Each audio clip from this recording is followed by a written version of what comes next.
കഴിഞ്ഞ ദിവസങ്ങളിലെല്ലാം വൈറലായ ഒരു വാർത്തയുണ്ടായിരുന്നു. സാധാരണ ഇപ്പോൾ പോസ്റ്റുകൾ അങ്ങനെ പങ്കുവെക്കാത്ത നസ്രിയയുടെ ഭാഗത്ത് നിന്നൊരു പോസ്റ്റാണ് ഇത്രയും അധികം സോഷ്യൽ മീഡിയയിൽ ചർച്ച ചെയ്യാനുള്ള കാരണമായി മാറിയത്.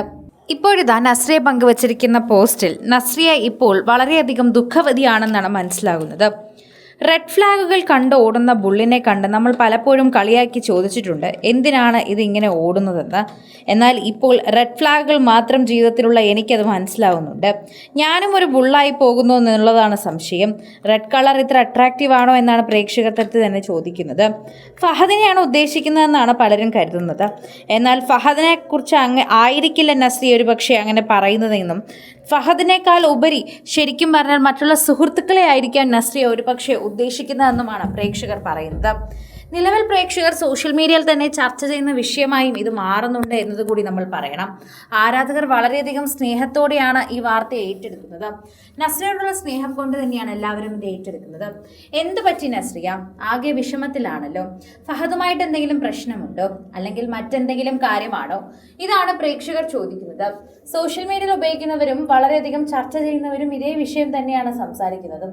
ആരാധകർ വളരെയധികം സ്നേഹത്തോടെ ഏറ്റെടുക്കുന്ന വാർത്തയായും ഇത് മാറുന്നുണ്ട്.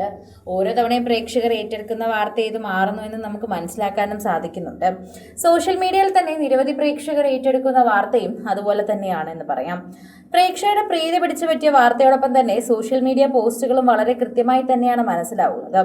ആരാധകർ എപ്പോഴും നസ്രിയെക്കുറിച്ച് ചോദിക്കുന്നതും ഇത്തരത്തിലാണ്. എന്തുകൊണ്ട് പോസ്റ്റുകൾ പങ്കുവെക്കുന്നില്ല, എന്തുകൊണ്ട് ആളുകളുടെ അടുത്ത് സംസാരിക്കുന്നില്ല, പഴയതുപോലെ ആക്റ്റീവ് അല്ല, ഇതൊക്കെയാണ് പലരും ചോദിക്കുന്നത്. ഇടക്കാലത്ത് വെച്ച് നസ്രിയ സോഷ്യൽ മീഡിയയിൽ നിന്ന് മാറി നിന്നിരുന്നു. എന്നാൽ വളരെയധികം സോഷ്യൽ മീഡിയയിൽ ആക്റ്റീവായി പോസ്റ്റ് ചെയ്തിരുന്ന ഒരു കാലമുണ്ട്. വിവാഹത്തിന് ശേഷം കുറച്ചു നാളുകൾ സിനിമയിൽ നിന്ന് മാറി നിന്നപ്പോൾ സോഷ്യൽ മീഡിയയിൽ വളരെയധികം സജീവമായിരുന്നു നസ്രിയ. പാട്ടുകൾ പാടുന്നു, ഡാൻസ് പങ്കുവെക്കുന്നു, സ്വന്തം നായക്കുട്ടിയായ ഓറിയയുടെ വിശേഷങ്ങൾ പങ്കുവെക്കുന്നു, ഫഹദിന്റെ വിശേഷങ്ങൾ പങ്കുവെക്കുന്നു, അനിയൻ നവീന്റെ വിശേഷങ്ങൾ പങ്കുവെക്കുന്നു. ഇത്തരത്തിൽ വളരെയധികം ബിസിയായി ജീവിച്ചിരുന്ന നസ്രിയ പെട്ടെന്ന് തന്നെ ഇത്തരത്തിൽ ഒതുങ്ങിക്കൂടിയതുപോലെ തോന്നുന്നുണ്ട്. എല്ലാവരും പ്രേക്ഷകരുടെ വാർത്തകൾ സോഷ്യൽ മീഡിയയിൽ ഏറ്റെടുക്കുകയും ചെയ്യുന്നുണ്ട്. ഓരോ തവണ പ്രേക്ഷകർ ഇത് ഏറ്റെടുക്കുന്ന പോലെ തന്നെയാണ് ആരാധകരുടെ ഇടയിലും ഈ വാർത്തയെക്കുറിച്ചുള്ള പ്രാധാന്യം ലഭിക്കുന്നത്. ആരാധകർ തന്നെ വളരെയധികം സ്നേഹത്തോടെ ഏറ്റെടുക്കുന്ന വാർത്തയായി ഇത് മാറുന്നു. നസ്രിയോടുള്ള സ്നേഹം കൊണ്ട് തന്നെയാണ് ഇത് സംസാരിക്കുന്നത്. റെഡ് ഫ്ലാഗുകൾക്ക് പിന്നാലെ പോകുന്ന പെൺകുട്ടികൾ ഒരുപാട് പേരുണ്ട്. ഇന്നത്തെ കാലത്ത് റെഡ് ഫ്ലാഗ് എന്ന് ഉദ്ദേശിക്കുന്നത് തന്നെ മോശം പരാമർശങ്ങളാണ്, അല്ലെങ്കിൽ ടോക്സിസിറ്റി ആണ് എന്ന് തന്നെ പറയാം.